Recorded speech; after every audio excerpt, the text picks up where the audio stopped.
Well, we are in the heat of the holiday season, and for some, planning a holiday party or having a few friends over is a piece of cake. For others, like me, we can be in over our heads. So how do you host an event and not stress yourself out and make sure you're also a good guest when you're invited someplace? So Susan MacTavish Best is the founder of lifestyle brand Living MacTavish, and she's here to ease our fears.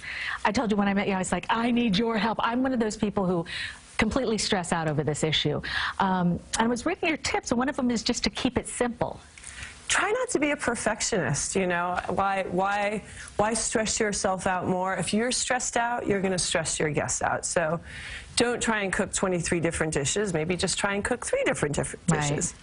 Or order in three different... Or order in three different dishes, but use cloth napkins. Okay, okay, all right, I'll do that. Now, how about when you, among the friends that you invite, different food requests, like vegan, vegetarian, all these different things? You know, I don't worry about this a huge amount. I think people's food intolerances, there's a little bit of a trend around them.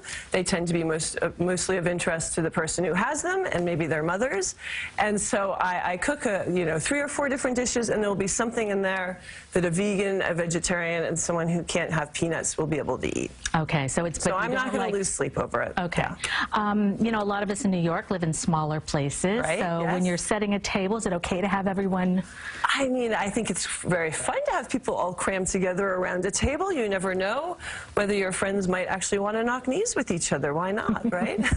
So everyone will understand. Exactly. Now, a lot of times people, I think mostly about the entree or what's going to be served, but you were saying that actually cocktails and appetizers... I think start really strong initially, you know, just like the day peters out, so do meals tend to peter out. And I think at this time of year, none of us are desperate to have a dessert. So I myself tend to start very strong. I always have lots of appetizers ready when people arrive. I have cocktails ready to pour out because people sometimes feel a little bit uncomfortable when they come over. If you can immediately serve them something with a cocktail and a bite to eat, you're starting strong. Worry less as the evening goes on. All right. How about lighting? I never would have even thought about lighting of the yes. I think the less lighting, the better, really, and I think your friends will appreciate it. There's a Scandinavian term called hygge, which means coziness. So turn off. I always have off all overhead lighting. I mean, it's too much for you. Candles are your friend. Little upward lighting makes everyone look better after a long day. So less lighting is better. Candles are your friend. Okay. And asking for help, that's a good thing. Yes. I mean, you know, if you're like overly stressed by having folks over for dinner and really pudding and dessert is not your thing, ask folks to bring a dessert.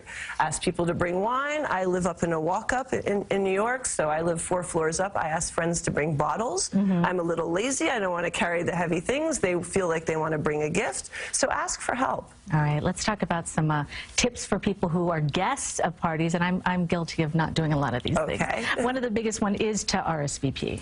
I think, you know, communicate with your friends. If they're going through the effort of having you over, you should let them know if you are going to come over or not. Even if you're not too sure, just communicate as you would in any relationship.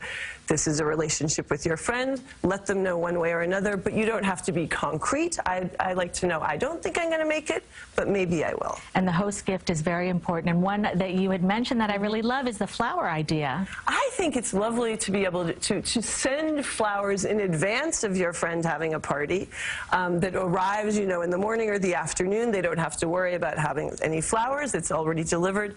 But regardless, it's nice. Even the next morning, just send a text. Your host might have a bit of a foggy head, a sore head, and there's nothing nicer to get a little text that says, thank you so much. I really enjoyed myself. All right. Okay, I feel better now. I'm going to try some of these things. Good. Thank you so much for being here. Thank you so much for having me, Cindy. Now, for more tips, head to our website, cbsnewyork.com. You've got the tips. Now, what are you going to serve at your party? Coming up at 8 o'clock, celebrity chef David Burke is here with a classy menu that's sure to win your guests over.